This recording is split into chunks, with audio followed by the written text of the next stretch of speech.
নমস্কার বন্ধুরা, আমার সাধারণ রান্না চ্যানেলে তোমাদের সবাইকে স্বাগত। আজ আমি মটর ডালের ধোকা তোমাদের সাথে শেয়ার করব। মটর ডাল সারা রাত জলে ভিজিয়ে রেখেছিলাম, সেটা আমি মিক্সিতে ভালো করে পেস্ট করে নিলাম। অল্প অল্প করে ডাল দিয়ে আমি 3বারে পুরো ডালটা পেস্ট করেছি। এদিকে মিক্সির ওই জারের মধ্যেই আমি নিয়ে নিলাম টমেটো, আদা, 1 ইঞ্চি লম্বা একটা আদা, আর একটা গোটা টমেটো আর গোটা গরম মশলা, ওটা আমি একসাথে পেস্ট করে রাখলাম। আর যে মটর ডাল বাটাটা হয়েছে তার মধ্যে আমি দিলাম মৌরি।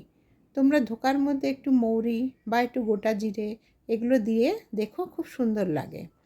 এবারে একটু দিলাম হলুদ গুঁড়ো, একটু লঙ্কা গুঁড়ো, একটু জিরে গুঁড়ো আর লবণ, সব কিছু খুব ভালোভাবে ফেটিয়ে নেব। এবার একটা কড়াইয়ের মধ্যে তেল নিয়ে নিলাম, সেই তেলটা কড়াইয়ের গায়ে একটু লাগিয়েও নিতে হবে।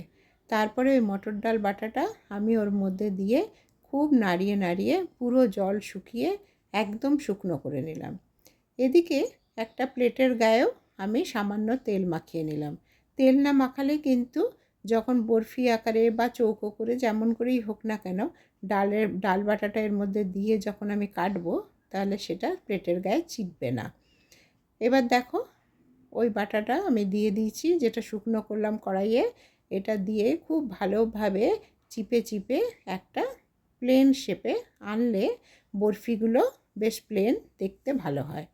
এবারে আমি ছুরি দিয়ে এটাকে চৌকো চৌকো করে কেটে নিচ্ছি। তোমরা যে যা নিজের ইচ্ছে মতো বরফি আকারেও কাটতে পারো বা অন্য কোনো রকমভাবেও কাটতে পারো। আমি এখানে চৌকো চৌকো করে এটাকে বেশ কতকগুলো টুকরো করে নিলাম।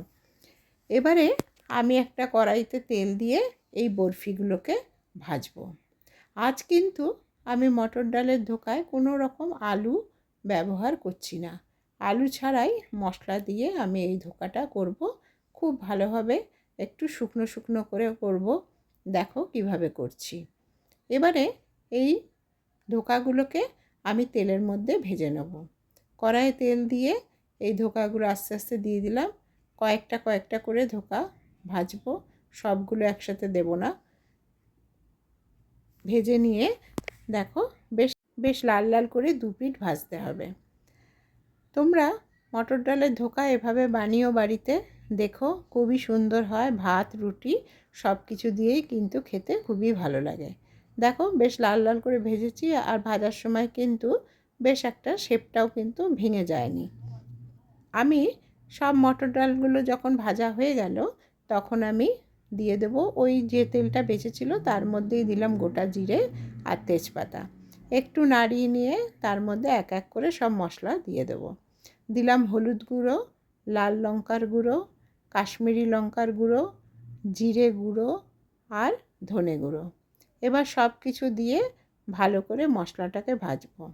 মশলাটা যখন একটু ভাজা গন্ধ আসবে, জিরে ধনে এসবের গন্ধ, কাঁচা গন্ধটা যখন চলে যাবে, সেই সময় আমি যে মশলাটা বেটে রেখেছিলাম আদা টমেটো দিয়ে, সেইটা আমি ওর মধ্যে দিয়ে দেবো। ওইটা দিয়েও আমি মশলাটা সমানে কষাতে থাকবো। এইভাবে কষাতে কষাতে দেখবে মশলাটা থেকে চারপাশ থেকে তেল বেরোচ্ছে। যখন মশলাটার চারপাশ থেকে তেল বেরোবে, সেই সময় আমি দিয়ে দেবো লবণ আর সামান্য চিনি। আন্দাজ মতো লবণ দিতে হবে, আর একটু চিনি দিলাম টেস্টের ব্যালেন্সের জন্য। এবারও কিছুক্ষণ নাড়িয়ে নিয়ে আমি দিয়ে দেবো জল। যখন মশলাটার চারপাশ থেকে তেলটা বেরোবে, সেই সময় কিন্তু জলটা দিতে হবে। জল দেওয়ার পরে আমি ওটা ঢাকা দিয়ে 10 মিনিট মতো ফোটাবো। ফুটিয়ে যখন জলটা একটু শুকিয়ে আসবে, সেই সময় আমি দিয়ে দেবো ওর মধ্যে ধোকাগুলো।